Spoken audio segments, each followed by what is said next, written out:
নাসিরউদ্দিন পাটোয়ারির বিরুদ্ধে মামলার আবেদন যুবদল নেতা রবিউল ইসলাম নয়নের। তাকে অনেকে চান্দা ভাই বলে। রবিউল ইসলাম নয়ন তারেক রহমানের অত্যন্ত বিশ্বস্ত লোক।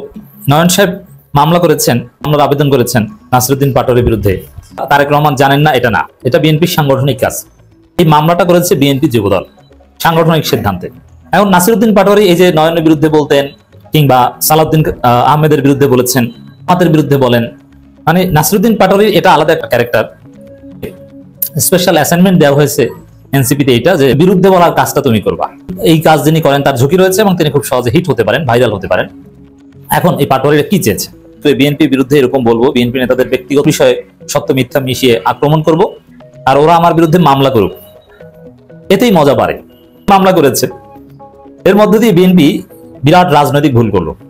আনুষ্ঠানিকভাবে বাংলাদেশের রাজনীতি 5 আগস্ট পরবর্তী রাজনীতি মামলা দিয়ে ঘায়েল করার যুগে প্রবেশ করলো।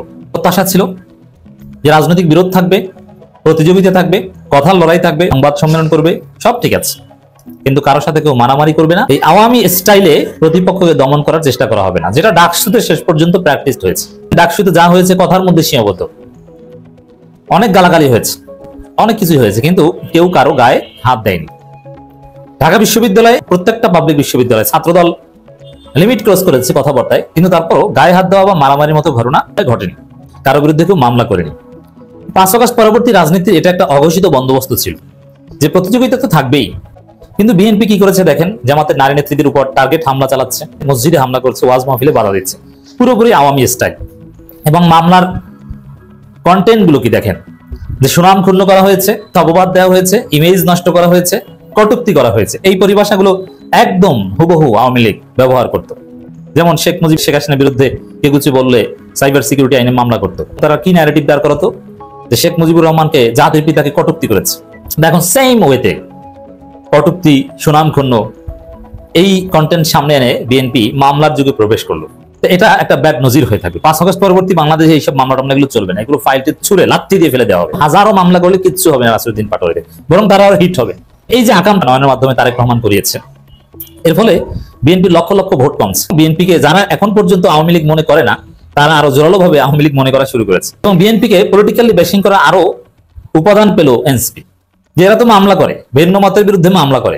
এখন এই শেষরা কাজটা, এই নিচু শ্রেণী থার্ড ক্লাস কাজটা বিএনপি কোনো স্মার্ট নেতা করতে চান। ভারত বিএনপিকে অনেক অ্যাসাইনমেন্ট দেয়, সবাই কিন্তু এই অ্যাসাইনমেন্ট বাস্তবায়নের দায়িত্ব নেন না, বা যার গুরুত্বপূর্ণ কোনো কাজ নাই সেগুলো করে।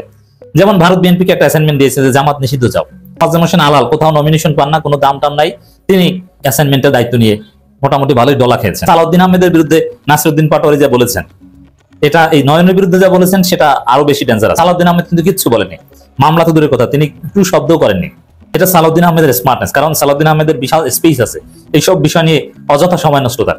নয়ন স্যাসরা এবং সাপ্রি টাইপের একটা অশিক্ষিত ছেলে, পড়াশোনা না জানা একটা মূর্খ ছেলে। এরকম একজন সাপ্রি নাকি বিএনপির এমপি ক্যান্ডিডেট, এটা বিএনপির জন্য লজ্জা।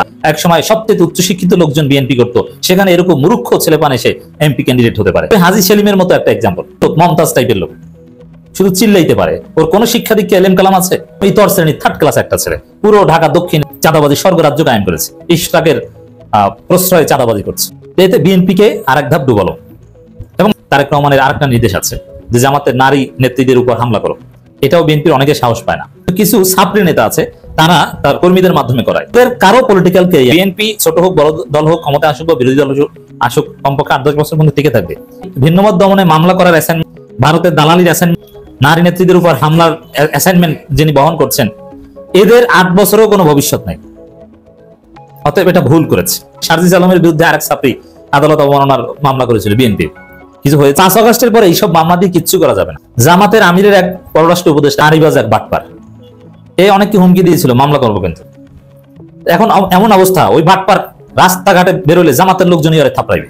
এটা হচ্ছে বাস্তবতা, যে 5 আগস্ট পরবর্তী বাংলাদেশে আপনি এইসব ছাত্রীপনা রাজনীতি করতে পারবেন না, আপনি ধ্বংস হয়ে যাবেন। ভিন্নমত সহনশীলতার রাজনীতি করতে হবে, পারস্পরিক শ্রদ্ধাবোধের রাজনীতি করতে হবে।